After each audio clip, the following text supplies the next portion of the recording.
Hi, this is Chris Reinhardt, project lead on Prey2 at Human Head Studios. And today I want to talk to you about the trailers we put together for the game. We'll talk a bit about our thinking behind parts of it and kind of how this ties into Prey1 and Prey2.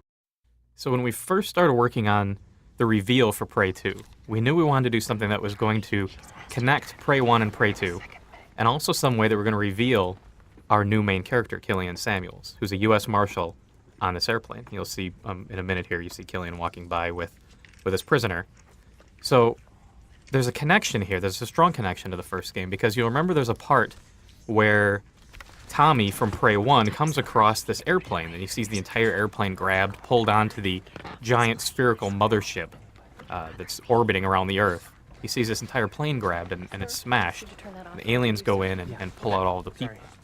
So when we were designing Prey 2 and we had this new main character, this bounty hunter on this distant planet known as Exodus, we wanted to tell a little bit of his origin story as to how he became a bounty hunter.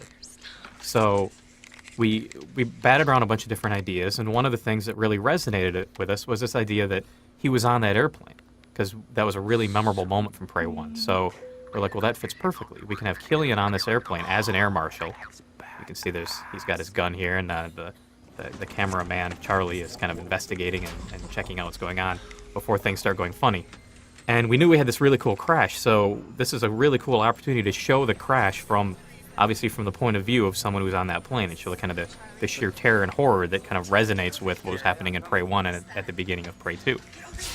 It's also such showing Killian himself. He stands up and he starts trying to protect the people, and you get a little bit of a vibe of who our new main character is. So the other thing is this gives us an opportunity to show some of the other connections of the hunters. Now, some of you who played Prey 1, you'll remember the hunter who was one of the main bad guys you fight. So there's a hunter that portals onto the airplane and starts attacking the people, and obviously starts causing some serious chaos and havoc. Coming up here, you get a brief glimpse of the hunter itself. The hunter head is the thing's in its last death throes there before everything really kind of goes to hell and goes completely insane and crazy.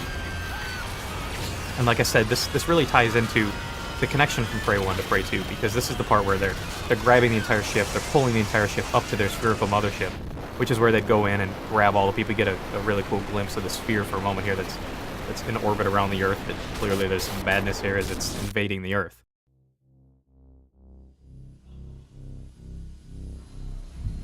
So then, when we're revealing the game at E3, we want to put together another trailer that told more of the story of what happens to Killian after this intro part, after the plane abduction, and after he finds himself on the sphere.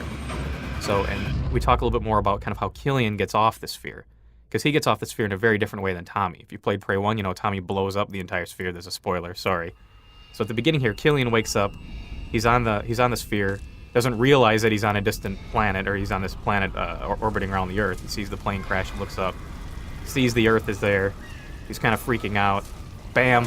Killian's knocked out. So you see Killian wakes up on this distant planet known as Exodus and establishes himself as a bounty hunter. We'll talk a little bit more about that, but you're going to have to watch the next part of the developer commentary.